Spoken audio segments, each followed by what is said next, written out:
وَمَا اخْتَلَفْتُمْ فِيهِ مِنْ شَيْءٍ فَحُكْمُهُ إِلَى اللَّهِ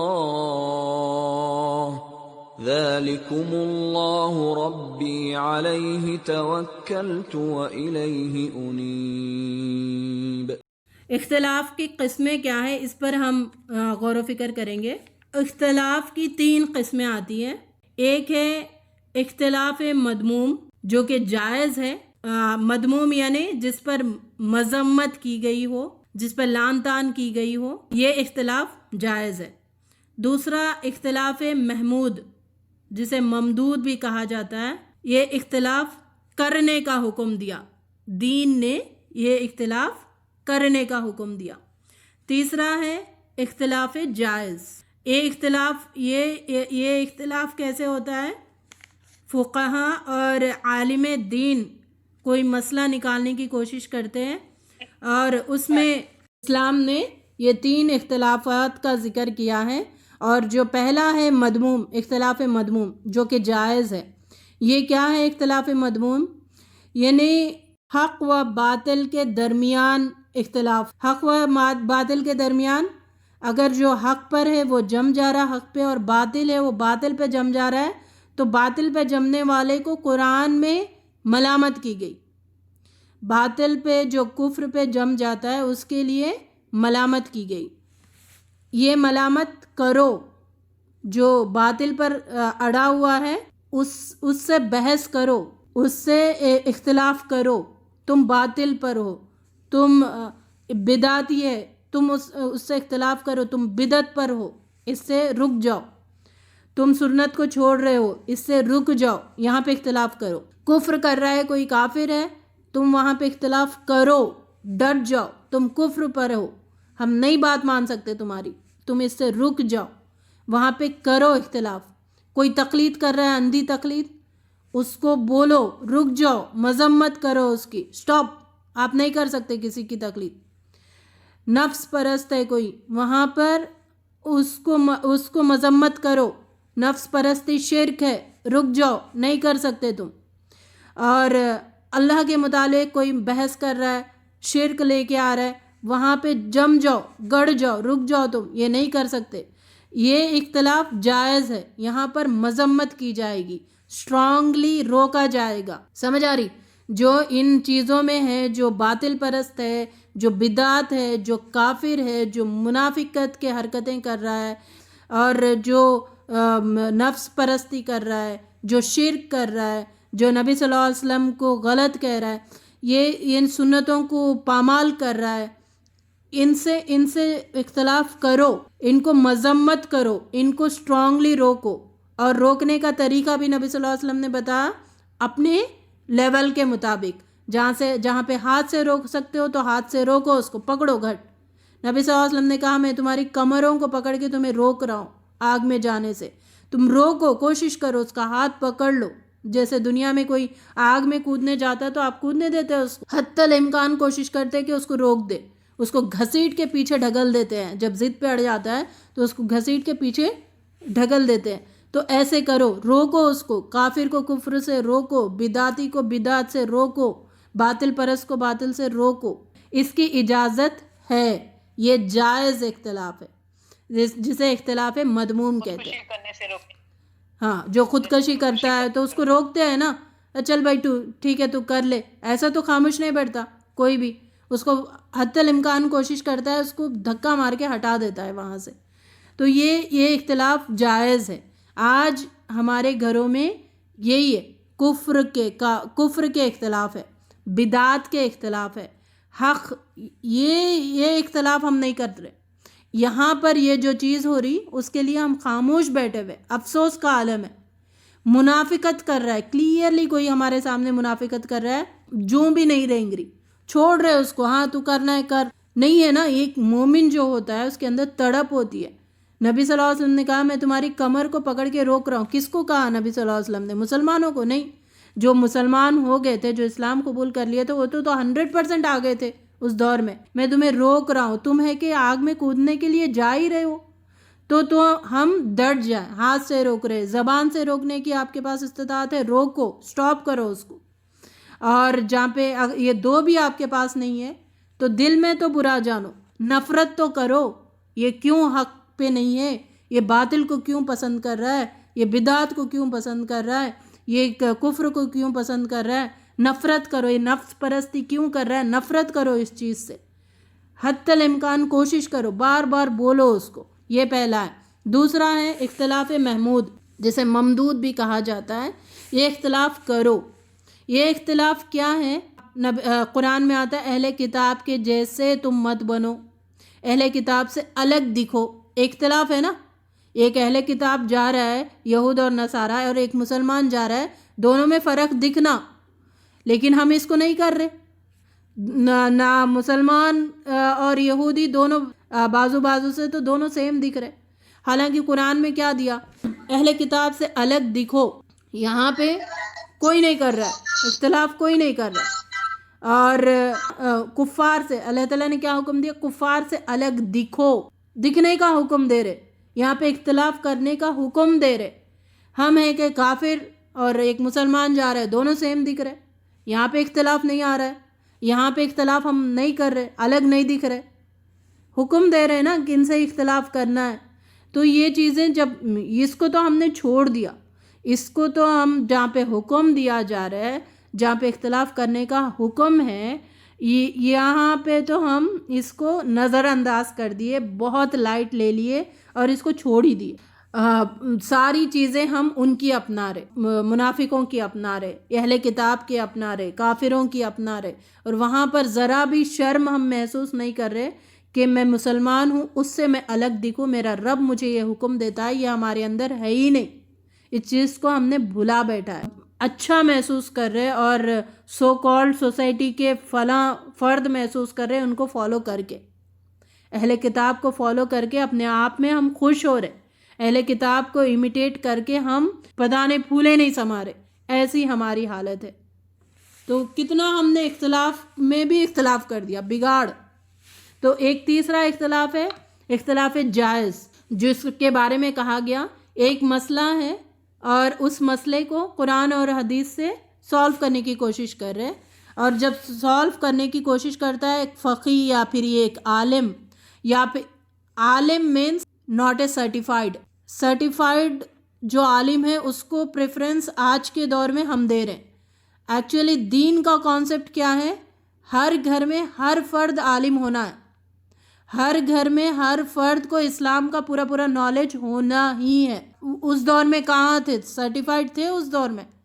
صحابہ کو دیکھیں، نبی صلی اللہ علیہ وسلم نے اچھا آپ نے علم حاصل کر لیا، یہ لو سرٹیفکیٹ جاؤ، نہیں کہا نا، جو علم حاصل کرتا تھا، تھوڑا بھی حاصل کرتا تھا، وہ تھوڑا علم کو صحیح طور پر آگے پہنچاتا تھا۔ تابعین تھے، سرٹیفائڈ تھا وہاں پہ؟ نہیں، جو علم حاصل کرتا تھا آگے پہنچاتا تھا، تابعین تھے، تابعین تھے، وہ سرٹیفائڈ نہیں تھے۔ آج ہمارے دور میں سرٹیفکیٹ ہونا ضروری ہے، اسی کی ہم بات مانیں گے، دوسرے کی بات ہم نہیں مانیں گے جس کا سرٹیفکیٹ نہیں ہے۔ ہاں، یہ اس دور کے حساب سے صحیح بھی ہے، کیوں؟ ہر ایک جب بولنے لگے گا اس کے پاس زیرو علم ہوگا، جب زیرو علم ہوگا تو اب کچھ نہ کچھ وہ اپنی آپ کو بتانے کے لیے بولے گا تو غلط ہی بولے گا، اس وجہ سے ماحول ایسا بن گیا، جو سرٹیفائڈ ہے اس کی بات مانو، ماحول کی وجہ سے بن گیا نا، لوگوں کی سوچوں کی وجہ سے بن گیا۔ تو اب یہ اختلاف جائز کیا ہے؟ اجتہاد سے کوئی مسئلہ نکالا جاتا ہے تو پھر تو امت کو اختیار ہے، یعنی جب کوئی مسئلہ نکالا جاتا ہے، جب 4 امام ہیں، کوئی ایک مسئلے پہ چاروں کی رائے مختلف ہے، تو ہم امت کو اختیار ہے کہ جس کی چاہے اس کی بات مانو، یعنی جو قرآن اور حدیث کے قریب ہو اس کی بات ہم مان سکتے اس وقت، ٹھیک ہے، اس مسئلے پہ اس کی بات مان سکتے، دوسرے مسئلے پہ دوسرے امام کی بات قریب آ رہی، دوسرے عالم کی بات قریب آ رہی ہے، دوسری ٹیچر کی بات قریب آ رہی ہے قرآن اور حدیث سے، اس کی بات مانو۔ لوگوں نے اب یہاں پہ یہ بحث نکال دیا ہے کہ نرم مزے کا دین، آرام کا دین جو ہے وہ پسند کرتے، ایک کو فالو کرتے تو بہت سارے اس میں مشکلات آتے، اس وجہ سے جہاں پر آسانی ہے وہ لے رہے۔ بھائی تجھے کون سمجھائے؟ اسلام آسان ہے، دین آسان ہے، اللہ تعالیٰ نے آسان کر کے بھیجا ہے ہمارے پاس، دین بہت آسان ہے، اس پر عمل کرنا بہت آسان ہے ہمارے لیے. تو ہمیں اختیار ہے کہ جو قرآن اور حدیث سے ہم بھی سوچیں نا، ہماری بھی عقل استعمال کریں اور سوچیں کہ قرآن اور حدیث سے قریب کون سا ہوتا ہے، وہ بات مان لے. تو اس میں کوئی مذائقہ نہیں ہوگا. اللہ اور رسول کا کوئی حکم نہ ہو تو ہم اس میں اختلاف کر سکتے ہیں. جہاں پہ اللہ اور رسول کا کوئی فرمان ہمیں نہیں مل رہا ہے، جیسے دنیا کے معاملات ہیں، ہاں گاڑی کون سی لینا ہے، اب اس میں قرآن اور حدیث سے مسئلہ ڈھونڈیں گے آج کی گاڑیوں کے مطابق. بچے کو کس اسکول میں ڈالنا ہے، قرآن اور حدیث سے مسئلہ نکالیں گے کون سا اسکول زیادہ ہے. ہاں یہ بھی نکل سکتا ہے جہاں پہ صحیح تعلیم دی جاتی ہو.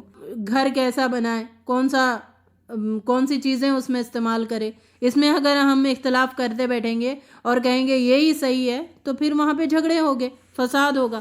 وہاں پر جو تمہاری سوچ ہو وہ بات مانو، جو تمہاری سوچ نہیں ہے، جو تمہارا دل کسی چیز پہ ٹھکتا نہیں ہے تو اس چیز کو چھوڑ دو اور اپنے دل جس پہ سیٹسفائی ہے اس بات کو مان لو. اب ضد اور انا میں ہم کیا کرتے ہیں، نہیں یہ ماننا ہی ہے، یہ کرنا ہی ہے، یہ ایسے ہونا ہی ہے.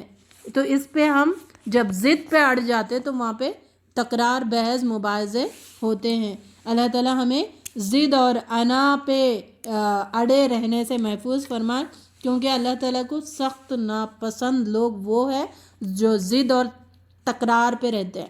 وہ فارمولا بیسٹ ہے نا، جو بات مان لے وہاں پہ اللہ کی تعریف بیان کرے، جو بات نہیں مانے ٹھکرا دے آپ کی بات، وہاں پر حمد کرتے ہوئے وہاں سے نکل جائے. اب ہم دیکھیں گے صحابہ کرام میں بھی اختلاف تھا، بہت سارا اختلاف تھا.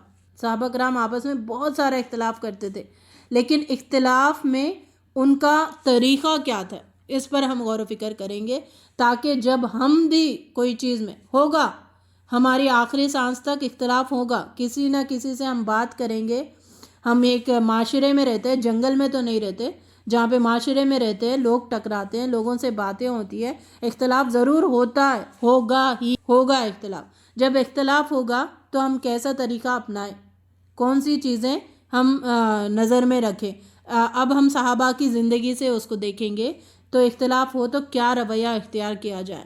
ابو عبادہ بن جراح رضی اللہ تعالیٰ عنہ کو خط ملا جب آپ فلسطین میں تھے، فلسطین میں جنگ کے لیے گئے تھے آپ، تو وہاں پر آپ کو خط بھیجا گیا امیر المومنین حضرت عمر رضی اللہ تعالیٰ عنہ کی طرف سے. تو اس میں لکھا ہوا تھا تو فوراً آپ نکل کے آ جاؤ اس جگہ سے.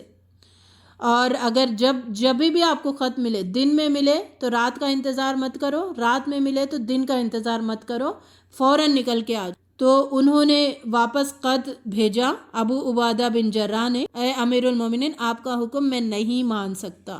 کیوں؟ وہ بستی طاعون میں مبتلا تھی، بیماری میں مبتلا تھی. تو انہوں نے کہا کہ نبی صلی اللہ علیہ وسلم کا فرمان ہے جو طاعون میں ہو وہ باہر نہ نکلے، اور جو باہر ہو وہ اندر نہ جائے، اس بستی میں نہ جائے. تو یہ میرے پاس یہ حدیث ہے تو میں لہٰذا آپ کے حکم کو نہیں مان سکتا. تو عمر رضی اللہ تعالیٰ عنہ یہ نہیں کرے. اگر میں اور آپ ہوتے تو کیسا ہے، میری بات نہیں مان رہا ہے، وقت کے امیر کی بات نہیں مان رہا ہے، یہ ہے وہ ہے، ملامت، اس کے پھر لوگوں کے بارے میں اس کی نفرتیں ڈالنا، یہ شروع ہو جاتا تھا. لیکن عمر رضی اللہ تعالیٰ عنہ کو جب خط ملا تو رو پڑے. انہوں نے جب پوچھا گیا کہ آپ کیوں رو رہے تو ان کو سمجھ آ گیا کہ اب یہ وبا سے ابو عبادہ بن جراح کی وہاں پہ وفات ہونے والے. سمجھ گئے، رو پڑے. انہوں نے شکوے شکایتیں نہیں کی، میری بات کیوں نہیں مانا، یہ نہیں کیے. تو حضرت علی رضی اللہ تعالیٰ عنہ پھر لشکر لے کے وہاں پر جا رہے تھے فلسطین میں. انہوں نے کہا کہ اس بستی میں طاعون ہے، آپ رک جائیں، مت جائیں. تو علی رضی اللہ تعالیٰ عنہ نے کہا کہ اللہ پر ایمان ہم رکھتے ہیں، ہم وہاں پر جائیں گے، کچھ نہیں ہوگا، اللہ پر ہمارا ایمان ہے، کچھ نہیں ہوگا.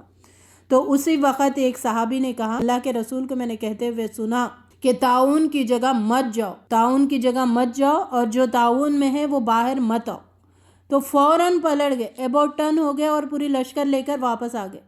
یعنی اب ضد پہ نہیں اڑے کہ نہیں ہمارا ایمان ہے ہم جائیں گے دیکھیں گے کیا ہوتا ہے، نہیں، سنت آ گئی، صحیح دلیل آ گئی، فوراً رک گئے، فوراً بات مان لی، ایبورٹن ہو گئے، نکل کے آ گئے۔ یہ صحابہ کا طریقہ تھا، جب اختلاف ہوتا تھا قرآن اور حدیث آ جاتی تھی دلیل، فوراً مان لیتے تھے۔ تو حدیث رسول آ گئی تو کوئی وہاں پہ رائے نہیں چلنے والی، بات یہ سمجھ لے اللہ اور رسول کی بات آ گئی، حدیث آ گئی تو ہماری رائے نہیں چلے گی، ہماری رائے وہاں پر ختم، بند، سوئچ آف۔ اب سوئچ آن کس کا ہوگا؟ قرآن اور حدیث کی دلیل کا۔ انس بن مالک رضی اللہ تعالیٰ عنہ سے ہے کہ ہم سفر میں وہ فرمایا کرتے تھے کہ ہم سفر میں بعض لوگ روزہ رکھتے تھے اور بعض نہیں رکھتے تھے۔ پرمیشن ہے نا، جس کا اپنی اپنی باڈی کا ہمیں پتہ ہوتا ہے، کوئی رکھ سکتا ہے کوئی نہیں رکھ سکتا ہے۔ تو یہاں پہ نبی صلی اللہ علیہ وسلم کا حکم ہے، لیکن اسٹرکٹلی یہ منع نہیں کیا گیا کہ تم نہیں رہنا سفر میں روزہ، جو استطاعت نہ رکھتا اس کے لیے چھوٹ ہے، یہ کہا گیا۔ جب چھوٹ ہے تو مطلب جو رکھ سکتا ہے وہ رکھ لے۔ تو اب بحث میں پڑ گئے، نہیں سفر میں رکھنا ہی نہیں، سفر میں رکھنا ہی ہے، یہ ایمان کو بڑھانے کی چیز ہے، تم زیادہ محنت کر کے اللہ تعالیٰ کو زیادہ راضی کر سکتے ہو۔ نہیں، دین کیا کرتا ہے؟ آسان ہے، دین بہت آسان ہے، آسان احکام ہمیں دیتا ہے۔ تو اس پہ بحث مباحثے میں تکرار میں اب کرنا ہی ہے نہیں کرنا ہے۔ خسر کے بارے میں آتا ہے کہ اللہ تعالیٰ جو احکام ہمیں دیے ہیں اس پر عمل کرنے سے کتنا خوش ہوتے، تو جہاں پر تخفیف دیے، جہاں پہ کمی کر کے دیے ہیں وہاں پر اس پر عمل کرنے سے بھی اللہ تعالیٰ اتنا ہی خوش ہوتے ہیں۔ یعنی حضر میں ہم فرائض پر عمل کرنے سے اللہ تعالیٰ جتنا خوش ہوتے ہیں، سفر میں ہم خسر پر عمل کرنے سے بھی اللہ تعالیٰ اتنے ہی خوش ہوتے ہیں۔ لیکن یہ فکس نہیں ہے، جیسے حرام چیزوں کا فرمان ہے کہ یہ کر ہی نہیں سکتے، ویسا نہیں ہے، تم قصر کرو اللہ تعالیٰ خوش ہوتے ہیں، تو تم نہیں بھی کرو، پوری نماز پڑھو، کوئی مسئلہ نہیں ہے۔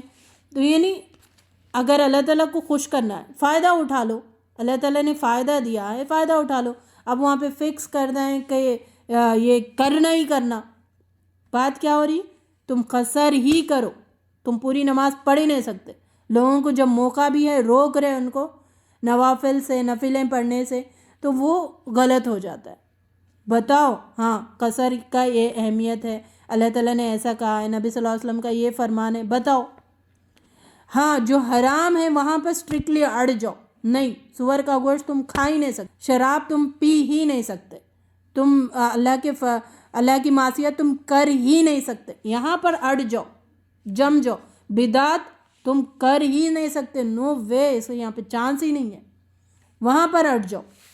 جہاں پر اڑنا ہے وہاں پر اڑو۔ اس اڑنے کو کیا کہتے ہیں؟ اختلاف جائز، یعنی جو آپ کر سکتے، اختلاف مذموم جو کہتے ہیں وہاں پہ جائز ہے، وہاں پہ اڑ جاؤ، جم جاؤ، رک جاؤ۔ وہاں پر ہم سوچنے لگتے اس کو ناراض نہیں، اس کو ناراض نہیں۔ نبی صلی اللہ علیہ وسلم کے بعد ہم نے دیکھا کہ خلیفہ کون ہو، اس کو تلاش کرنے کے لیے لوگوں نے بحث مباحثہ کیا، انصار اور مہاجر نے۔ جب عمر رضی اللہ تعالیٰ عنہ نے ابو بکر صدیق رضی اللہ تعالیٰ عنہ کے ہاتھ پہ بیعت کی، سب خاموشی سے آ کر آپ کے ہاتھ پہ بیعت کر لیا۔ تو یہ یعنی جب فیصلہ ہو گیا تو اختلاف ختم۔ تو ہم تو سامنے والے کو مار کر مٹی میں دفنا کے پھر خاموش بیٹھیں گے، یہ ہمارا رویہ ہوتا، اور صحابہ کرام کا یہ رویہ۔ عبداللہ بن مسعود رضی اللہ تعالیٰ عنہ جو بہت ہی دبلے پتلے تھے، پنڈلی ان کی باریک پنڈلی والے تھے، تو لیکن نبی صلی اللہ علیہ وسلم کے ساتھ ہمیشہ رہا کرتے تھے، تو ان کو اتنا علم حاصل تھا، لیکن وہ عمر رضی اللہ تعالیٰ عنہ کے فقہ کے مطابق وہ عمل کرتے تھے۔ کہا جاتا ہے کہ عبداللہ بن مسعود اور عمر رضی اللہ تعالیٰ عنہ کے درمیان 100 سے زیادہ مسئلوں پر مخالفت تھی، 100 سے زیادہ مسئلوں پر دونوں میں اختلاف تھا، پھر بھی وہ ان سے علم حاصل کرتے تھے، یہ ان سے علم حاصل کرتے تھے۔ عمر رضی اللہ تعالیٰ عنہ عبداللہ بن مسعود رضی اللہ تعالیٰ عنہ کی تعریف کرتے تھے، تو یہ تو علم کا پہاڑ ہے، اختلاف ہے 100 سے زیادہ مسئلوں پر، پھر بھی کہتے تھے کہ وہ علم کا پہاڑ ہے، اور ان سے علم حاصل کرتے تھے جا کر۔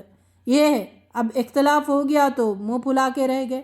ہمارا حال، صحابہ کا حال دیکھیے. 2 شخص آئے تھے، ایک نے کہا فلاں صحابی نے پڑھایا، دوسرے نے کہا عمر رضی اللہ تعالیٰ عنہ نے ہمیں نماز سکھائی.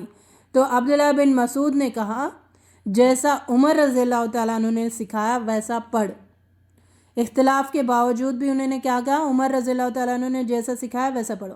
عمر رضی اللہ تعالیٰ عنہ اسلام کے ایسے مضبوط قلعے تھے، جب لوگ ان میں داخل ہو جاتے تو امن میں آ جاتے، لیکن جب آپ کا انتقال ہو گیا دیوار میں ایک شگاف پڑ گیا. تو یعنی یہ قلعہ تھے عمر رضی اللہ تعالیٰ عنہ. یہ کس کی بات ہے؟ جن کے آپس میں 100 سے زیادہ مسئلوں پر اختلاف تھا، وہ آپس میں ایک دوسرے کی تعریف کر رہے.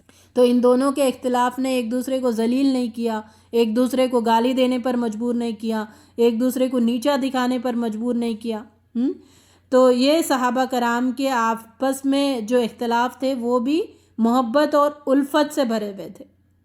محبت اور الفت کے علاوہ کوئی اور چیز نہیں دکھتی تھی. ایک دوسرے کی عزت بڑھاتے تھے. اور ہمارا حال ذرا غور و فکر کریں نا، اپنے آپ میں دیکھیں، نیچے اپنا محاسبہ کریں، ہم کتنا اختلاف کر رہے ہیں.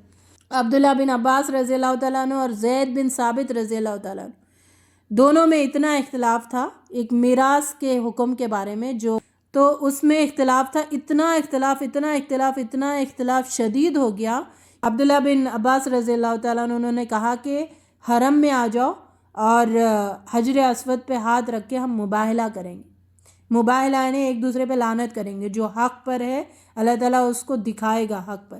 اتنا زیادہ شدید اختلاف تھا. لیکن پھر بھی جب زید رضی اللہ تعالیٰ عنہ کہیں جاتے تھے تو حضرت عبداللہ بن عباس رضی اللہ تعالیٰ عنہ دوڑ کے آ کے ان کے گھوڑے کی نکیل پکڑ لیتے تھے، تھام لیتے تھے اور ان کے ساتھ ساتھ چلتے تھے. یہ گھوڑے پہ بیٹھے ہوئے اور نیچے یہ نکیل پکڑ کے چل رہے. حجر اسود پہ مباہلہ کرنے کے جتنا اختلاف بھی تھا لیکن محبت. تو زید رضی اللہ تعالیٰ عنہ کہتے تھے کہ آپ اہل بیت سے ہیں، نبی صلی اللہ علیہ وسلم کے خاندان سے ہیں، تو ایسا مت کرے. لوگ دیکھیں گے تو اچھا نہیں لگے گا کہ آپ میرے گھوڑے کی نکیل پکڑ کے چل رہے.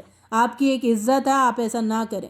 تو عبداللہ بن عباس نے کہا ہمارے دین نے ہمیں یہی سکھایا، اپنے علماؤں اور بڑوں کے ساتھ یہی سلوک کیا جائے.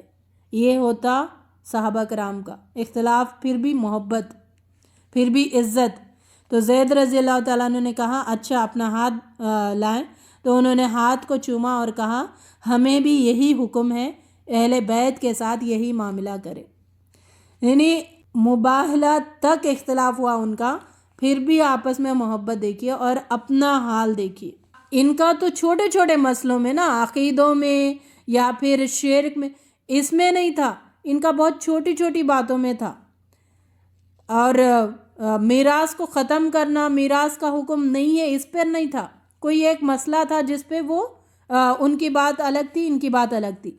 لیکن ہمارے اختلافات سبحان اللہ حق و باطل کے درمیان، ہم کہنے لگتے کہ نہیں کوئی ہوگا ہی نہیں، پنشمنٹ ہوگا ہی نہیں. اور جنت اور جہنم کے درمیان ہمارے اختلافات دیکھیے.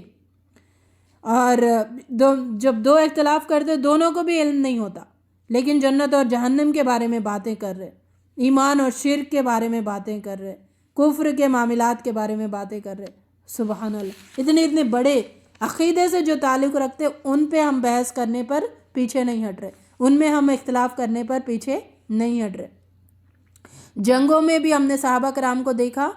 جنگ تھی جو جنگ جمل ہوئی تھی اور اس میں بہت سارے صحابہ شہید بھی ہوئے تھے، لیکن علی رضی اللہ تعالیٰ عنہ کے بارے میں، علی رضی اللہ تعالیٰ عنہ کے بارے میں، طلحہ رضی اللہ تعالیٰ عنہ کے بارے میں علی رضی اللہ تعالیٰ عنہ نے غلط نہیں کہا کبھی بھی.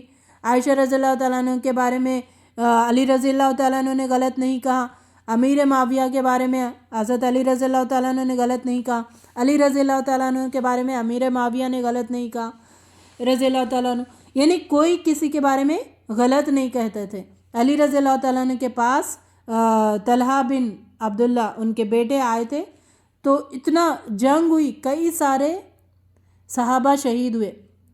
کتنے صحابہ شہید ہوئے کہ اس ایک جنگ میں اتنے جتنے نبی صلی اللہ علیہ وسلم کے دور میں مسلمان اور کفار جو ختم نہیں ہوئے جنگوں میں اتنے اس سے کہیں زیادہ ایک جنگ میں یہ لوگ شہید ہوئے تھے. پھر بھی جب ان کے بیٹے آئے تو ان کو بٹھایا, بھتیجے آؤ بیٹھو. لوگ حیران, جو نئے نئے ایمان میں تھے, جو نبی صلی اللہ علیہ وسلم کو نہیں دیکھا ہوا تھا, حیران پریشان دیکھ رہے تھے, ارے یہ تو جنگ ہوئی, پھر بھی ان کے بیٹے کو بلا رہے, بٹھا رہے, ان سے پورا حال احوال پوچھ رہے.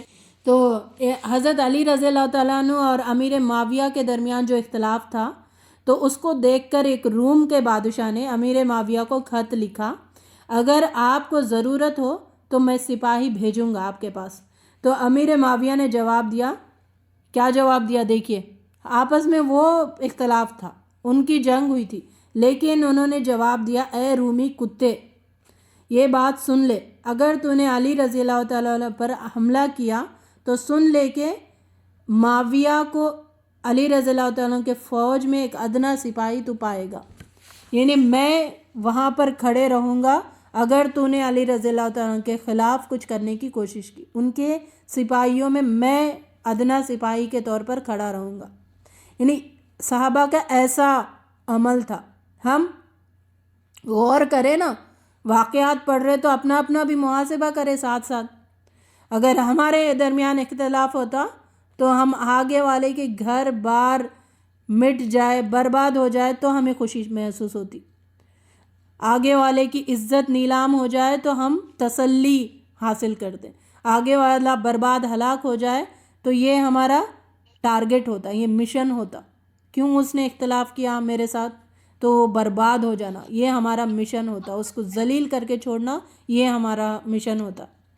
تو آج ہمارے معمولی اختلاف میں جان, مال, آبرو, عزت کو ہم اپنے اوپر حلال سمجھتے, حالانکہ مومن کا مال, خون, عزت ہم پر حرام ہے, لیکن ہم اس کو حلال سمجھ رہے. صحابہ کرام کے اندر ہمیں دیکھنے کو ملتا ہے اسوہ, اختلاف کے باوجود بھی وہ آپس میں ایک دوسرے سے محبت کرتے تھے اور لڑتے جھگڑتے نہیں تھے, تکرار وغیرہ اس پہ بحث مباحثوں میں پڑے ہوئے نہیں رہتے تھے.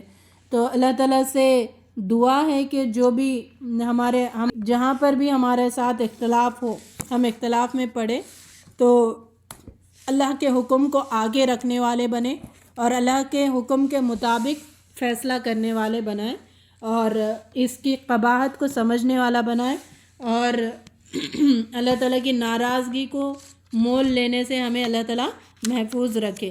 اللہم انا نسألک الثبات فی الامر والعزیمت علی الرشد ونسألک معجبات رحمتک وعزائم مغفرتک ونسألک شکر نعمتک وحسن عبادتک ونسألک قلبا سلیما ولسانا صادقا ونسألک من خیر ما تعلم وأعوذ بک من شر ما تعلم ونستغفرک لما تعلم انک انت علام الغیوب. ہم آپ سے دین میں ثابت قدمی, ہدایت پر پختگی کا سوال کرتے ہیں, اور ہم آپ سے آپ کی رحمت کو واجب کرنے والے اور آپ کی مغفرت کو لازم کرنے والے امور کا سوال کرتے ہیں, اور ہم آپ سے نعمتوں کا شکر ادا کرنے والے اور اچھے انداز سے عبادت کرنے کا سوال کرتے ہیں, مانگتے ہیں. ہم آپ سے سلیم دل اور سچی زبان مانگتے ہیں.